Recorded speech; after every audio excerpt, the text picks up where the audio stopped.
Do you understand the words that are coming out of my mouth? Quiet, numbskulls, I'm broadcasting. Can we get serious now? One thing that did happen during the 60s was some music of an unusual or experimental nature did get recorded and did get released. Now look at who the executives were in those companies at those times. Not hip young guys. These were cigar-chomping old guys who looked at the product that came and said, I don't know.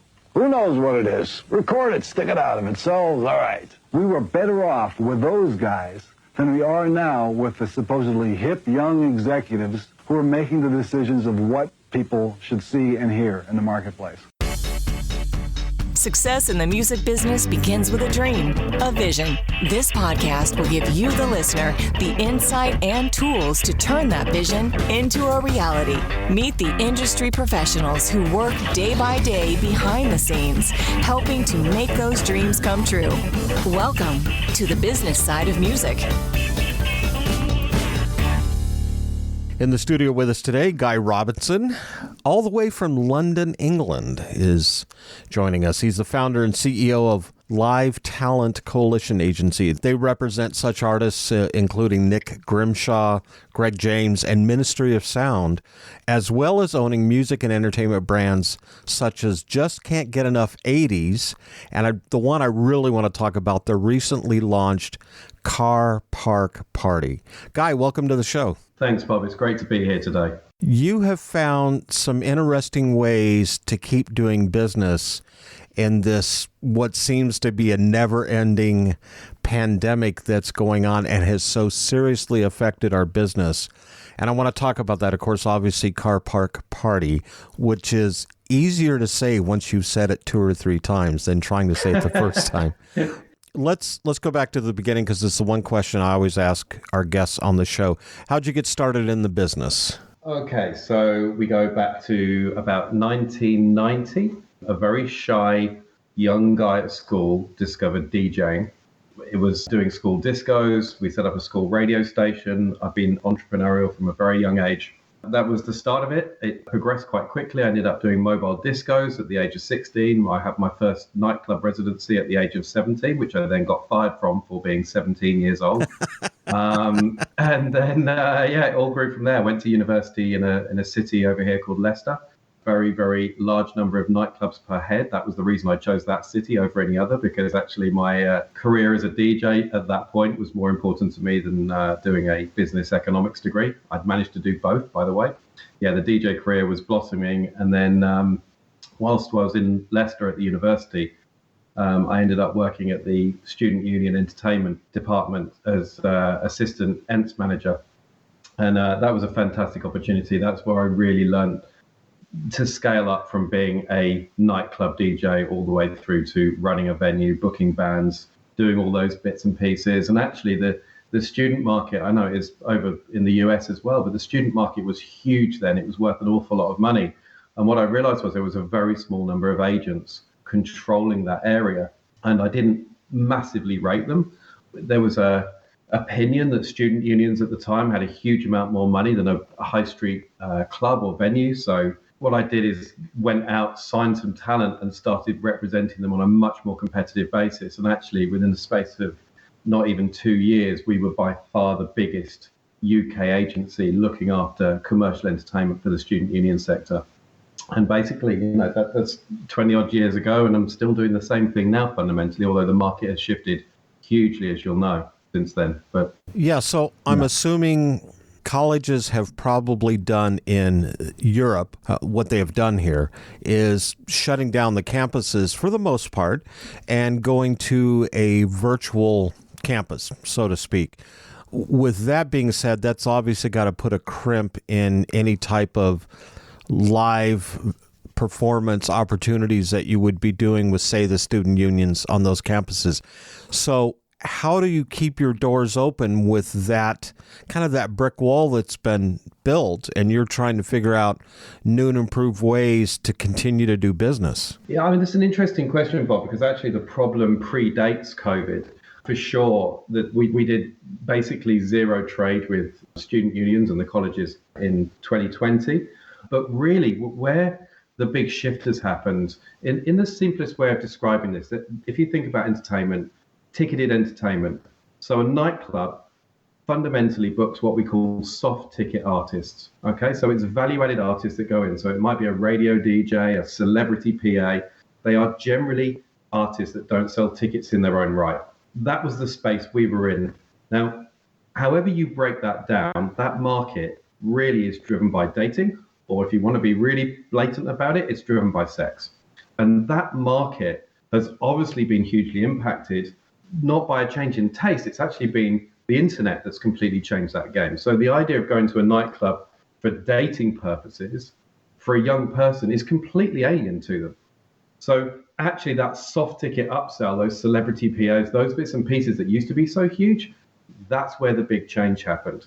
So this has started, if you really go back, it's probably 10 years ago, that's when internet dating really started, but it's the last 5 years where we've really seen the impact of that. So as a business, we've responded to that by going from soft ticket talent to hard ticket. That's talent that will actually sell tickets in its own right. Hence the fact we work with the likes of Ministry of Sound. So what COVID's done, it's created an unnatural but inevitable end to what was already coming. I genuinely don't believe many colleges, student unions will start programming entertainment as they have done before, because we could see the numbers dropping off. I'm not totally familiar with the US business side of things at the moment, but certainly in the UK, the commercial nightclub on campus, they've gone. For all intents and purposes, they have now gone. The people that have succeeded over here and continue to succeed are people that are putting on ticketed shows rather than that soft ticket club night where it's drinking and dancing.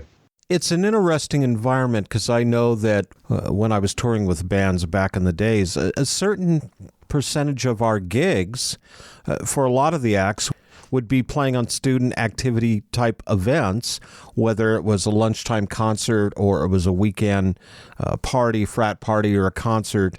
And it was a decent enough sized business that the colleges had conventions every year, NACA, and you would try and get your act or your artist to sign up to attend and hopefully, possibly get a spotlight position, a showcase position on a stage so you could get in front of all of these buyers for the different campuses around the country.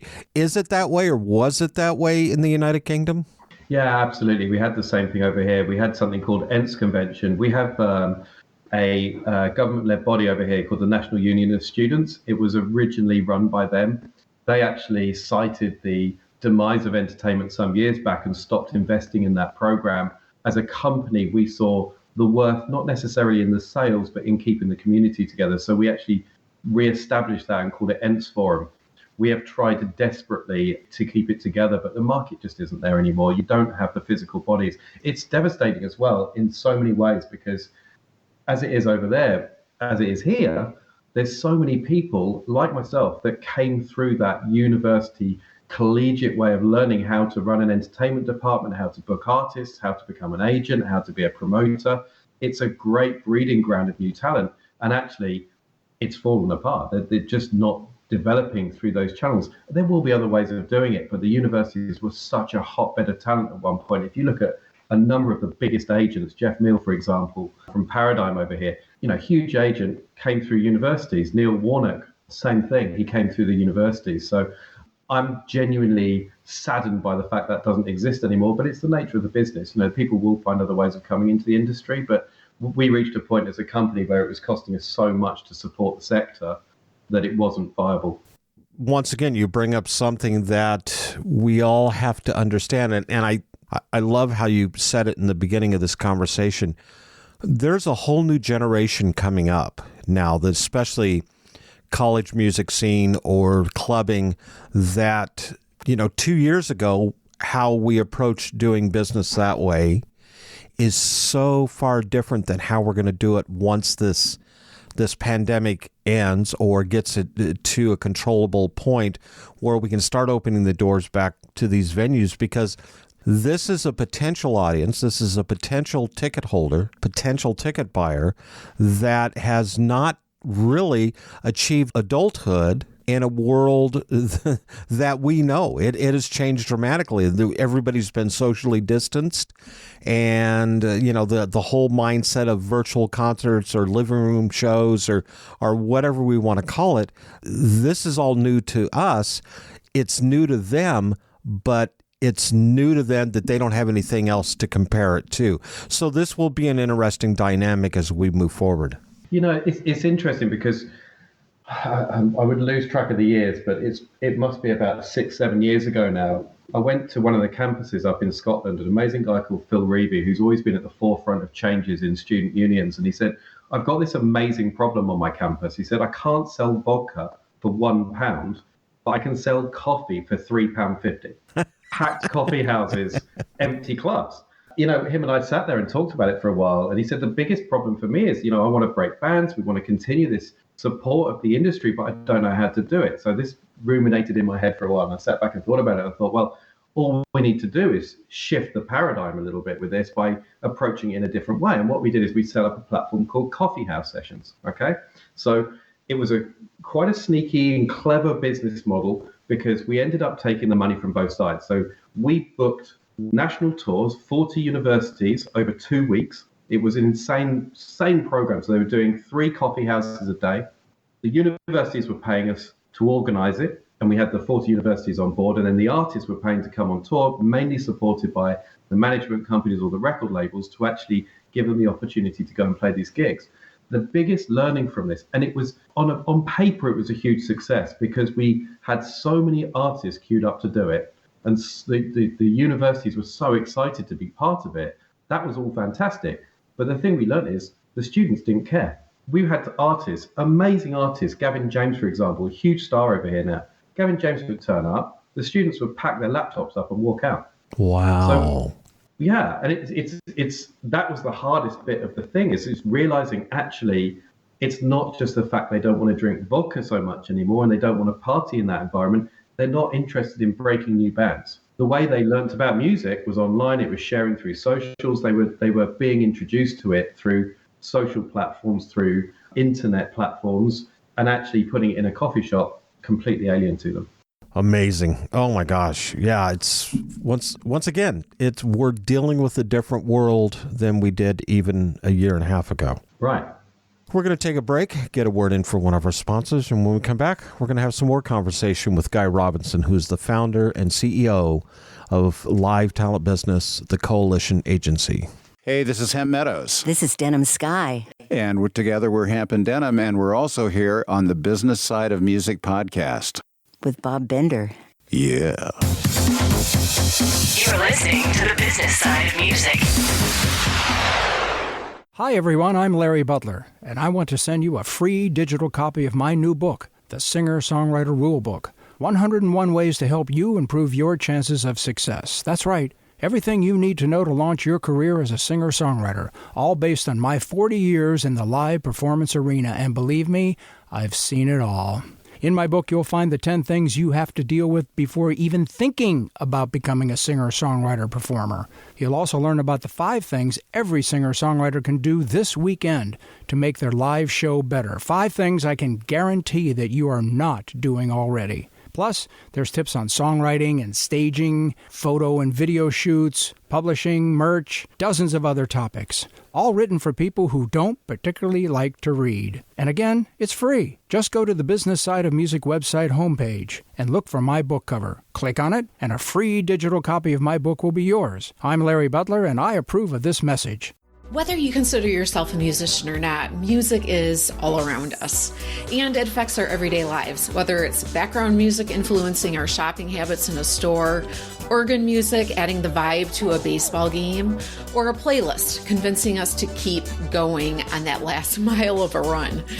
I'm Mindy Peterson, host of the podcast Enhance Life with Music, where we take a holistic look at music's benefits through the lens of science and medicine, entertainment, and business.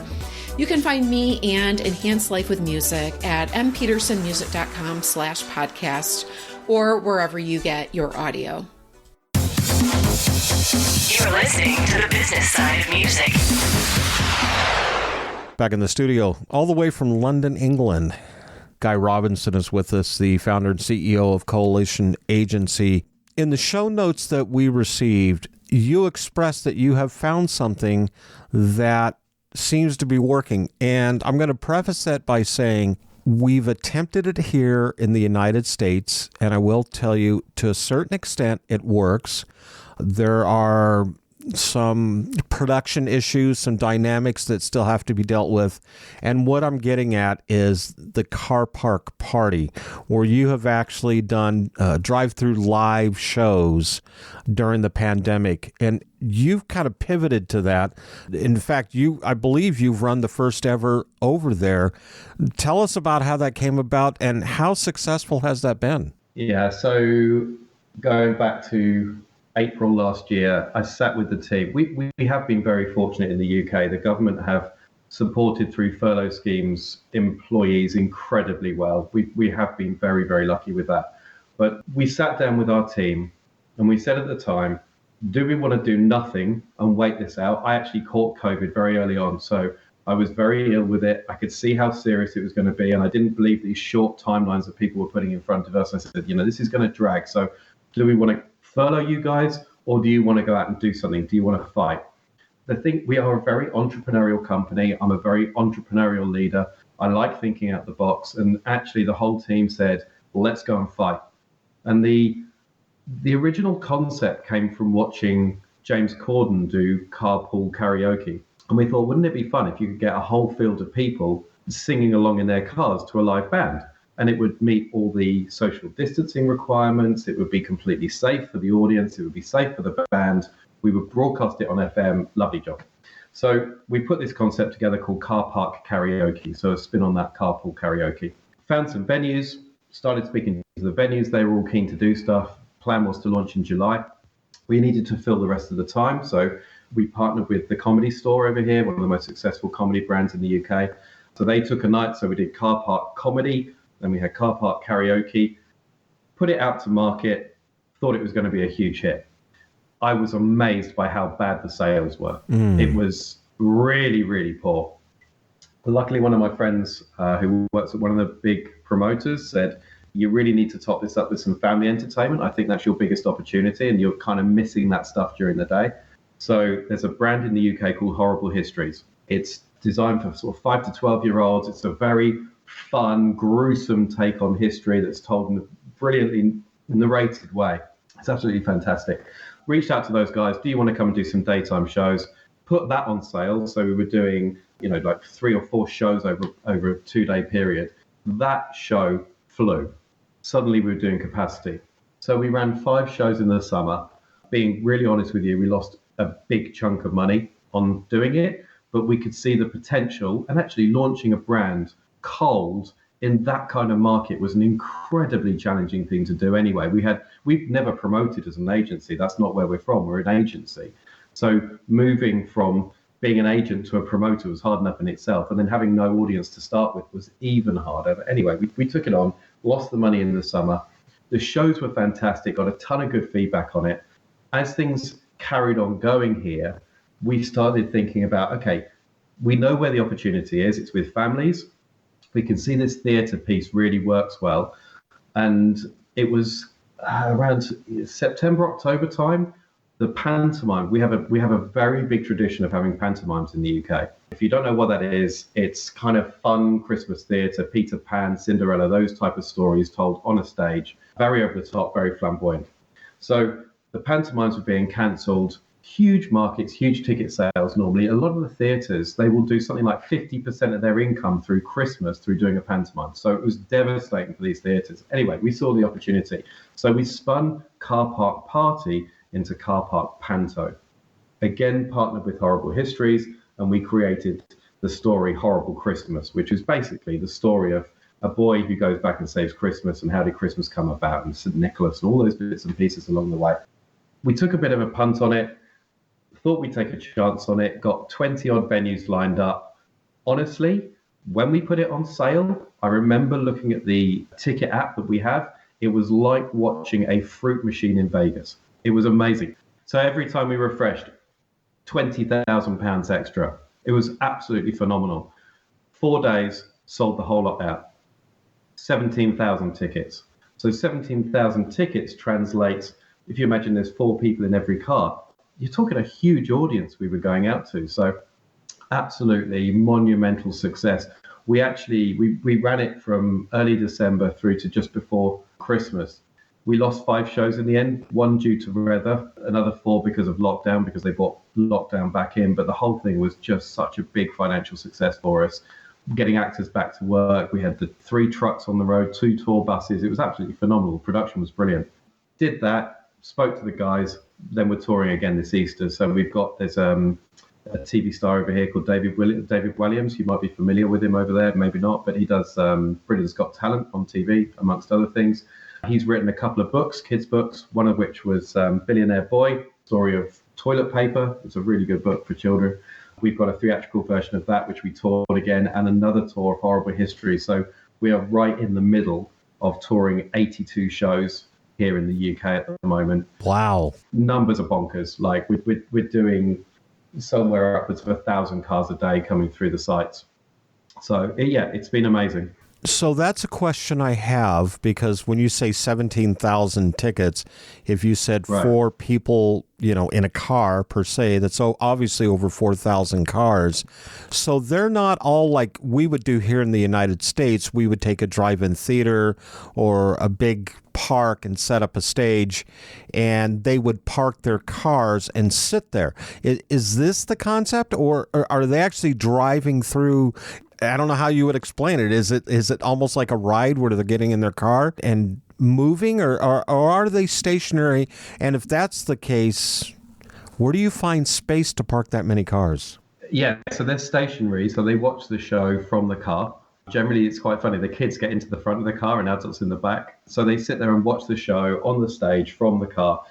In terms of sites, we've worked with the likes of NEC, a big exhibition hall over here, Stately Homes, a lot of the big football grounds, rugby grounds, where they've got huge car parking spaces. We need about 12,000 square meters to be able to do this. So it's about 4,000 square meters per 100 cars. That's the way we've put it together, and we do social distancing between the cars. So for every car, there's then a car space next to it, and that's the way we structure the car park. But yeah, they're static during the show. What's the sight line like on something like that? How close, how far away is the average car, and are you using big screens, or how do you project what's on the stage to the car that's maybe, in the back of the facility? Yeah, so we've got a large stage where the performance is done. We have a number of cameras placed around the stage, and then that is broadcast onto a 100 square meter screen. So that's 2 of the trucks. One truck is the stage, another truck brings the screen, and 100 square meters is as big as, or bigger than, a lot of cinema screens. So it's absolutely vast. We've also partnered with a company called ETC. They do traffic management here in the UK. They've devised a really clever way of parking cars. So basically, they put the small ones at the front through to the big ones at the back.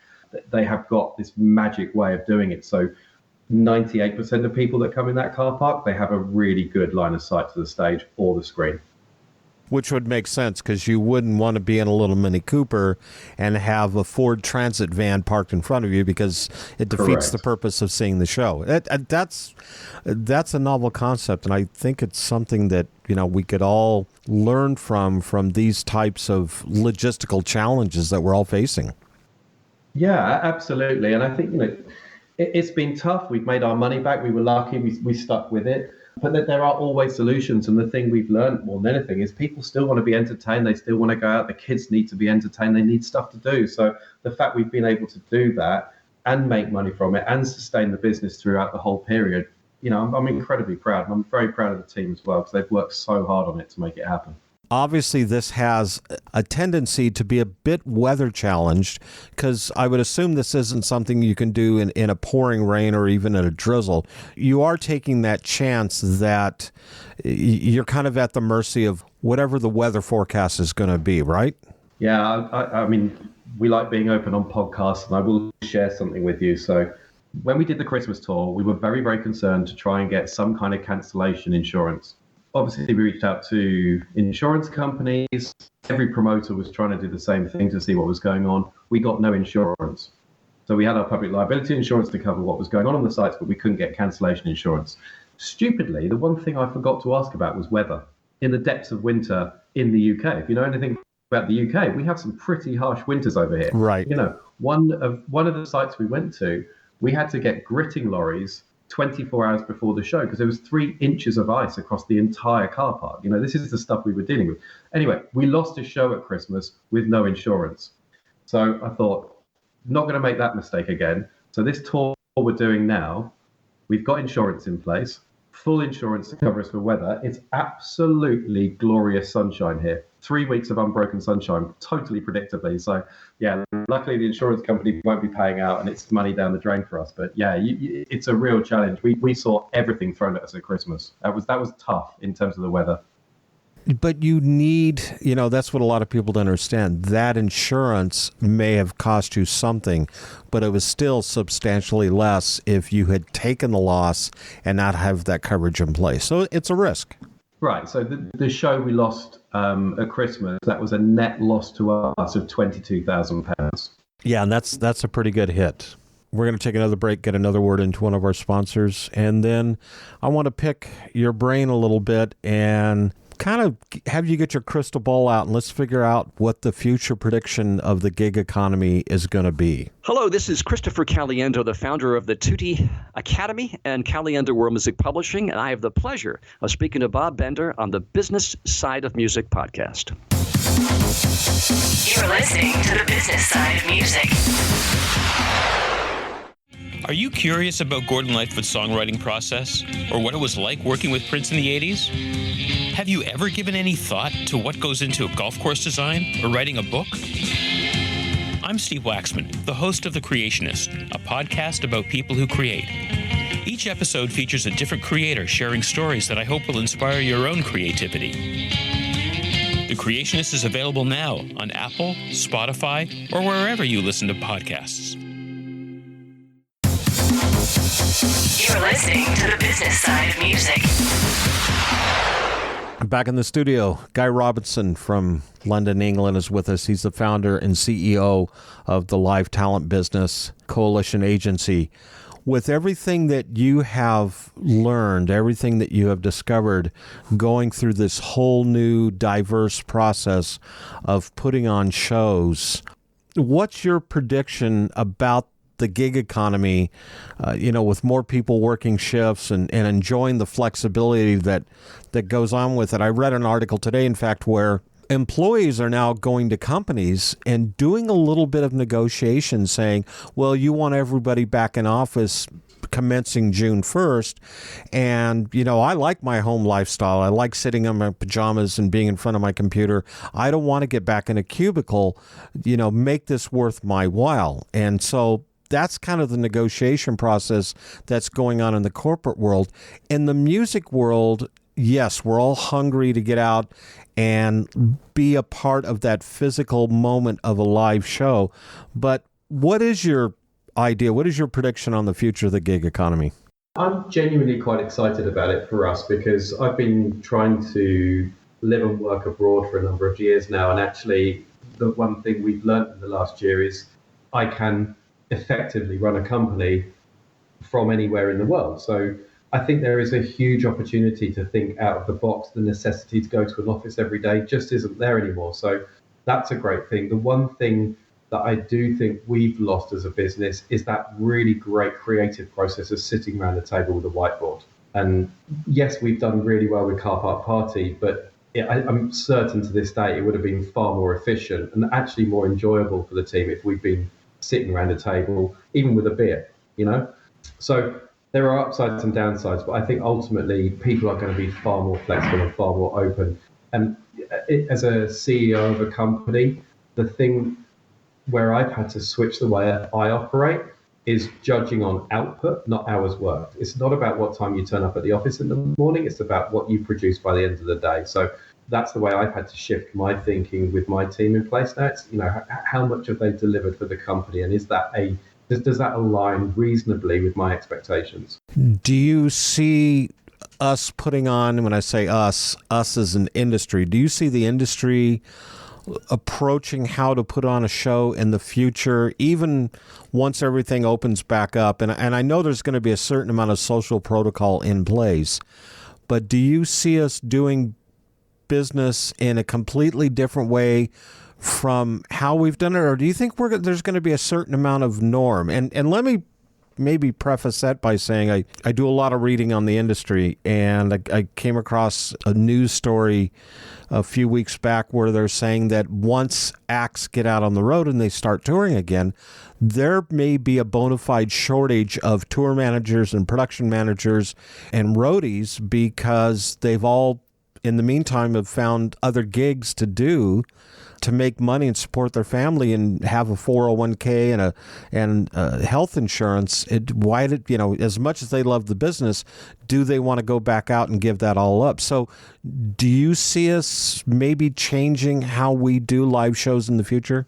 Honestly, Bob, I don't think we will, because this business isn't based on how much you're earning. I think it's always been based on passion. It's always been based on what you really, really love as a human being. I do it because I love live entertainment. The reason we've done Car Park Party, I'm not passionate about putting cars in a car park, but when it involves entertainment, it excites me greatly. So I think people will come back. It's interesting, a lot of the vaccination centres here in the UK, which have been hugely successful, there are 42 million people vaccinated up to today.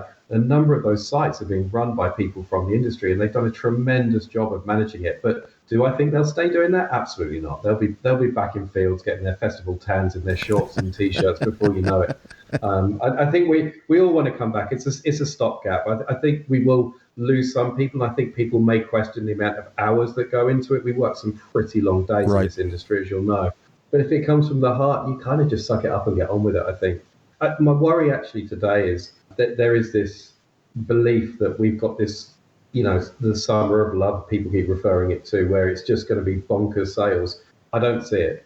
Like, we've had to work hard to sell these tickets for the car park events, which are completely safe.